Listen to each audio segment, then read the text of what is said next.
of all, thank you for being here. I am very excited to feel and see that I am with my tribe, right? We are, all of us, we're talking about all the things that are happening in our campuses, what are happening in our districts.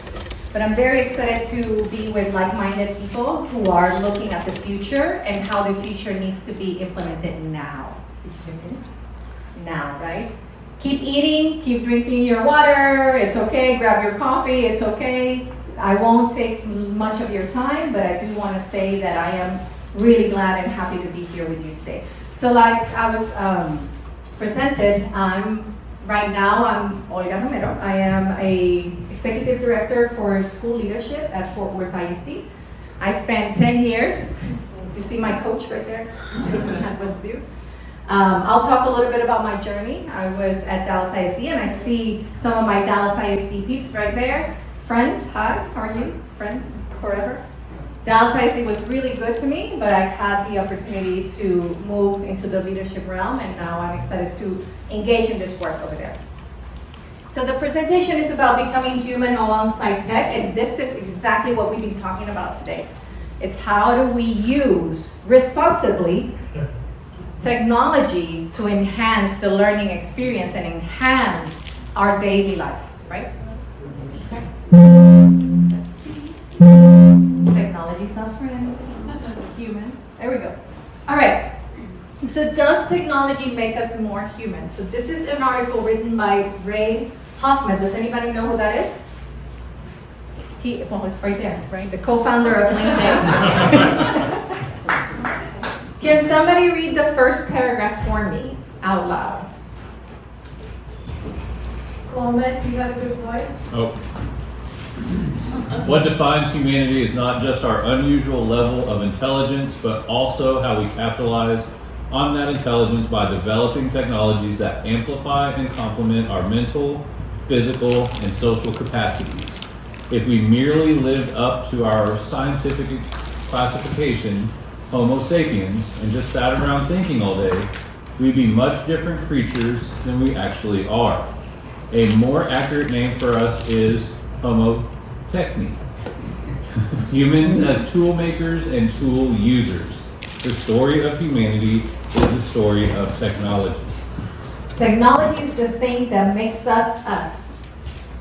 Through the tools we create, we become neither less human nor superhuman, nor post-human. We become more human, which is the topic for today. And he keeps writing, I get it. This is a word of caution. Learning to write an essay from scratch is a time-honored way to develop critical thinking, organizational skills, and a facility for personal expression. Do you agree with that? Yeah. Creating vivid and beautiful imagery, one painstaking brush stroke at a time, is perhaps the epitome of human creativity. I agree. Now, I don't disagree with that. I agree. The process, right? We talked about running a bicycle. We talked about like the way that we used to do things that made us who we are today are so important. But I also want to encourage you to think about this other piece. But what if, because we talked about how we're cheating, we're using ChatGPT. But what if we use ChatGPT responsibly and said, what if teachers use ChatGPT to instantly personalize lesson plans? Don't we want that? For each student in their class, wouldn't that be humanizing in a way that the industrialized approaches of traditional classroom teaching are not? Just wondering. Aren't tools that allow millions of people to visually express their ideas and communicate with one another in new ways a step forward for humanity? That's not mine, by the way, that's his. It's an article in The Atlantic, and I'm not sure if they're sharing the presentations, but I have the link there. It is a fantastic article about perspective, and what we're looking for today is perspective. So I say yes, I think we can use technology to become more human. So this is my journey. I was in Dallas ISD, like I mentioned before. I worked before education. I was in the corporate business area. I worked for Southwest Airlines. I spent 5 years there as the Hispanic Media Communications Director and Manager. So you will see a lot of the things that I've done throughout my career that have been transfer knowledge from my corporate world. I moved to Dallas ISD and where I started my career. I was a bilingual teacher, 5th grade teacher, and 3rd grade teacher as well. Loved the classroom. I will go back once I get my top 5, that's what it's called, right? My top 5 and then go back to teaching, right? Then I was promoted to instructional coach at a little school in the middle of Oak Cliff. I don't know if you know about Oak Cliff, but we're always Oak Cliff proud. That's what we call it in Dallas ISD. And it was, at that time, their name was Lenore Kirk Hall. And you will see in the next slide the work that we did there. I was the instructional coach. I was promoted to assistant principal, then the principal of that campus. We transformed that campus into a personalized learning academy. Whoop, whoop. I love that. And then Dr. Michael Hinojosa, who had crazy ideas, loved his ideas. He called me one day and he said, have you thought about doing something different and something transformational? And that's where I was appointed to be the founding principal of the first hybrid school in the state of Texas. And that campus is right now operating in Dallas ISD. So hybrid model and all that, I was just, yes, love it. All right, so can technology take education to the next level? So if you are familiar with the work of Paul Bambrick, which is a very traditional way of looking at education, right? Looking at data and all that. When I started as an instructional coach, we did all the traditional learning pathways, right? We did interventions, we did data, we looked at all that work, and we moved, and I say we because it was not the work of one, it was the work of a team. We moved, and you can see it, it's in the Leverage Leadership book. You can see our data right there. We are the straight line up. We've got double-digit gains, and from one year to the other, which was 2014, we went from an F campus to a B campus in 1 year with the work of all the team. However, we noticed that our master levels and our meets levels were not up to par where we wanted them to be. And that's where personalized learning came in. And because of personalized learning and working directly with the personalized learning department in Dallas ISD, we came together and we said, how do we move our kids to the next level? And we brought in blended learning, we came in with the pathways, it was a phenomenal work. We brought in the 21st century learning skills that were needed. And what we saw was super double-digit gains in our master and our meets levels. And that's how we got accomplished in the last year that I was there. After that, like I mentioned before, Dr. Hinojosa said, all right, so let's take this to the next level. We were just out of the pandemic, and it was time for us to bring something new, not traditional, because we knew that our generation, what is it called? Our alpha generation had changed and they needed something different. However, we knew that we needed to take it slow to go fast. So therefore we opened that hybrid campus with 75 students, and then from 3rd to 6th grade, the first year. And you would say, whoa, 75 students, that's an easy job, right? Let me tell you this. An emerging learning model that has never been done before. Twice a week, the kids would be in our campus. 3 times a week, they would learn from home. From all over Dallas, kids from all over Dallas. It didn't matter where you lived, you can come to my campus. That means that I have to provide transportation for all of them from all across the city of Dallas. And then I had to sell it to the parents that they have to support and be part of this learning, because learning from home cannot be done alone. You have to be part of this learning. So what happened is that after our first year and after, so many hurdles that I'm gonna talk about, because we learn from mistakes and we grow from mistakes and we learn to fail forward. We were able to achieve a 91 in STAR performance when it comes to achieved by the STAR test. We had a 91 in Domain 1, which is achievement, and in relative performance, we had a 91 in school progress as well. So that was in year 1. Year 2, I know we're gonna do it again. In year 3, the new principal, who is fantastic, who's a good friend, and he's a PIC fellow as well, as we are. I have some friends from Principal Impact Collaborative. I know she's gonna take that campus to the next level.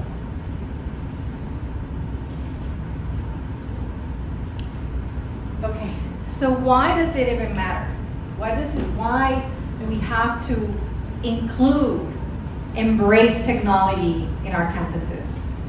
Because the data is telling us that we need to. This is about college readiness. If you look at their numbers, in 2021, the percentage of undergraduate students who took distance education courses exclusively, this is not hybrid, this is just pure exclusively, online, 58% of students at a private for-profit institution, 28% of students at public institutions, our public universities, our state universities, and then 21% of our students at a private nonprofit institutions. They were taking online only classes, blended learning classes.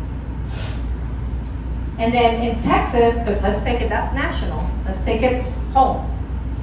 In Texas, look at those numbers. Look at Texas State University, 28%. San Edwards University, Houston, UT Austin, 25% of the students are taking either one or more classes that are online. I double all those numbers. I agree. Post-pandemic, they're all double. I can see that. So think about when we talk about college readiness, when we talk about equity, when we talk about access to all of our kids, everyone. What are we doing if we keep pushing the traditional model in our campuses? So they're gonna get tired, they're gonna get bored, and they're not gonna get engaged. And I see a lot of this. Like, this is my tribe. Okay. And then workplace. When we opened the hybrid campus in Dallas ISD, we had a lot of partners. And the number one thing that we asked them is like, what is the advantage? What do you need? What do you need? And you understand this, right? You have those conversations and you have those one-to-ones to understand, well, how can I prepare my students to serve you? And for them then to thrive. So digital literacy in today's workforce, I mean, it's crucial. You have to be able to navigate your platform that you showed us today, right? Safari? Safari, you have to understand this. The teachers now, they have to understand it. The kids right now, they have to understand it as they go to college. Right now, if you've been to college, like, I went to SMU about 3 years ago? We were using Canva, right? You're using online platforms to be able to interact, to be able to get your grades, to be able to work. So that is important. And you can see the rest, right? Automation, we think that automation is there in everything that we do every single day. And then competitive advantage, because you want to be ahead in innovation, because innovation provides you that problem solving skills. So how do we do it at the level of the campus and at the level of our district? So number one, the way that we did it is we embraced the design thinking process, where we talk to people, we talk to stakeholders, we shadow potential students. We did a day in the life of one of our students, and I rode the bus with that student, and I did the classes with them. And because I did all of that process with my students, I was able to enhance our systems. But that's a hack. That helped me understand the humanity behind our program. And then start small. They said 75 students to start, then we went to 150, and it's my understanding that they are now at 250. And then fail forward, because you're learning new systems and you're building new systems. So therefore, you're gonna fail, but you've gotta move forward. You've gotta do a digital equity assessment of your services. And that's from every level, starting from the top to the bottom.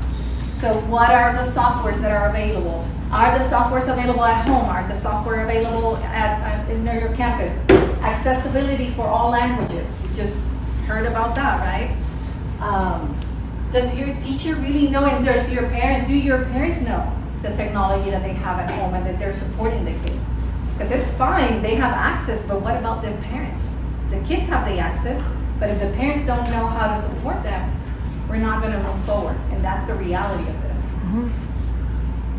Removing barriers by designing with a purpose. Listen, I heard more no's from a middle person than from my leadership, than from my parents.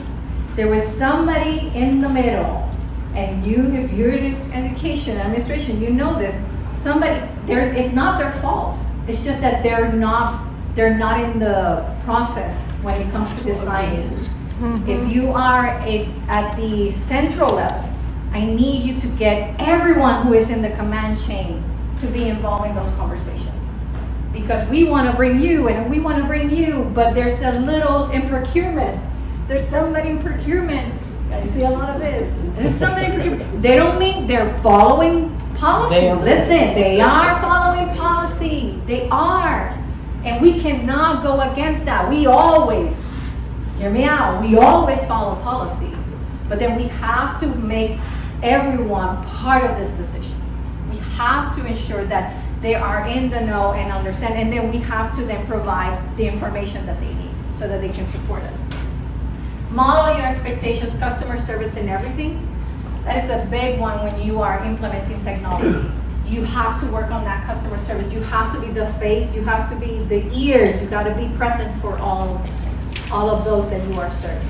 Because I'm telling you, connection, that building that connection is so important for you to be successful. And then expecting a learning curve and resistance. There's always this thing about, I want it perfectly done in the next 10 days. It's not gonna happen. Now, it might get a 50%, somebody's laughing here. It's gonna get done, but what is the cadence of the work that you're gonna do? That is extremely important, that you understand that people also need time to learn. Your teachers, that personalized learning, woo! It's a doozy. It's a doozy, but guess what? It works. Just giving grace and giving them this time and the space for them to learn. And then, of course, the emotional impact of digital well-being, safety. That is something that, as a hybrid campus, we had to deal a lot with using social media and using technology responsibly. We had some cases of cyberbullying, right? And how are we proactive with that? We use this program called the Internet Awesome Software, I should say, and it's from Google. It's a phenomenal cyberbullying software that Google has created as a pilot, and it's free. So go and find it because it's fantastic. And then at the end, and with this I finish, if you want innovation to happen in your campuses and in your districts, you gotta support the leaders. And the thing about innovative leaders is that they think differently. They're not your cookie cutter leaders. They're not gonna approach the problems in the same way that have been done forever and ever. And guess what? They are gonna be disruptors. They're gonna be the ones that are gonna push back. And they're not pushing back against you personally. They're pushing back your idea, your tradition, because they can see it. The problem is that sometimes, because I'm one of them, it's very difficult for us to explain what we're seeing, right? Because we see it so ahead of time. So create peer mentoring. Get somebody who is an innovator with another innovator and help them get together. Give them time to plan together. Plan together is important, and fail forward together so that they can talk to people who are doing the same work as they're doing. I'm gonna tell you, principals that are doing this type of work, when you put them in principal meetings that it's all focused on traditional learning, they wanna die. They're laughing because they know it's true. And it's because they know it, they understand it, but they see it in a different way. So let's build capacity and let's build those support so that they can be successful. And finally, just don't block ChatGPT from their campus. I beg you, please let them use AI in their campuses. They're really trying. They're trying to use technology for the best of the children. Let's just give them the tools that they need to be successful. Because imagine if Steve Jobs was pushed constantly to be traditional, imagine where we would be today. And that's it. Thank you.